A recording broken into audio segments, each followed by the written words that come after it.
The death of Nigeria's former President Muhammadu Buhari in a London hospital has continued to stir strong public reactions as Nigerians are revisiting a key promise he made in 2015 to end medical tourism and revamp the nation's healthcare system. Throughout his presidency, however, Buhari consistently sought medical treatment abroad, a decision his former spokesperson, Femi Adesina, defended, saying the former president could have died much earlier if he had relied on Nigeria's healthcare system. According to Adesina, Buhari had a long-standing relationship with his UK medical team, and switching to local facilities could have compromised his survival. Reacting to this, the first vice president of the Nigerian Medical Association, Dr. Benjamin Olojebutu, said Nigeria loses about $7 billion annually to medical tourism, a figure driven largely by a lack of trust in the local healthcare system. Earlier on, I spoke with an orthopedic and trauma surgeon, Dr. Toluwani Orugbeja. I started by asking him what the late former president seeking medical treatment abroad suggests about the state of Nigeria's healthcare system and why the political class continue to avoid local facilities.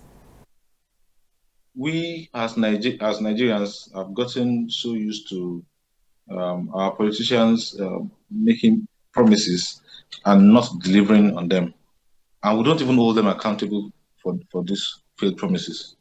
So if we look at the campaign strong points in 2015, in 2019, and tally them with the achievements of the 8-year tenure, we can hardly match them, right? And we just move on as Nigerians. We don't hold them accountable for it. That's why they can afford to take us for a ride, go for their medicals abroad, and feel like there's nothing anyone can do or say about it.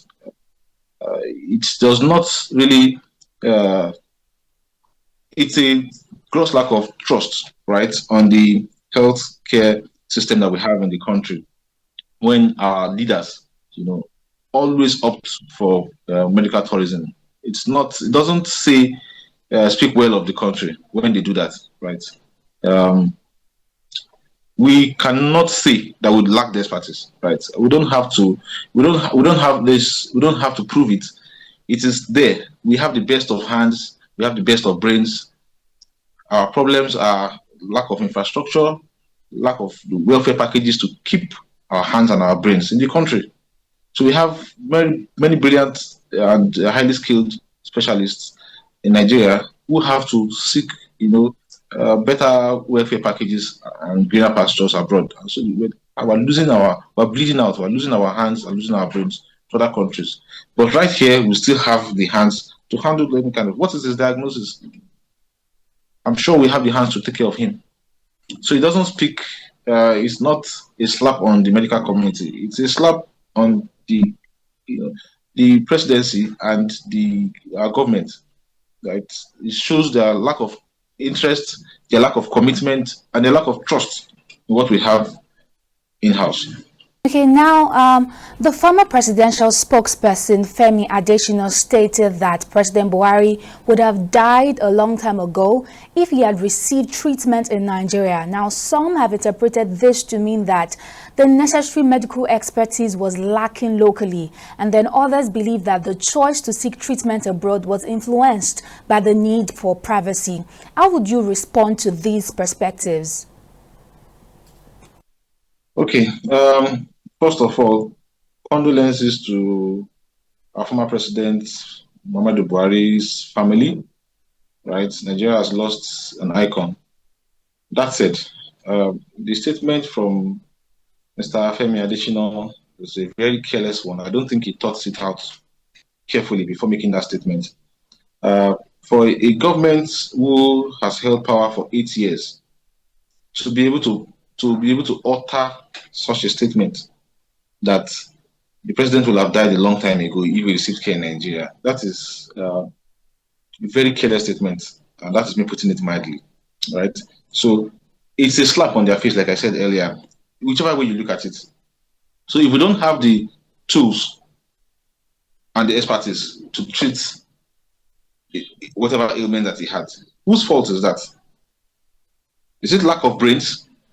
Are you saying that the doctors in Nigeria are so dull that they cannot learn? Are you saying that the doctors in Nigeria do not have the tools to work with?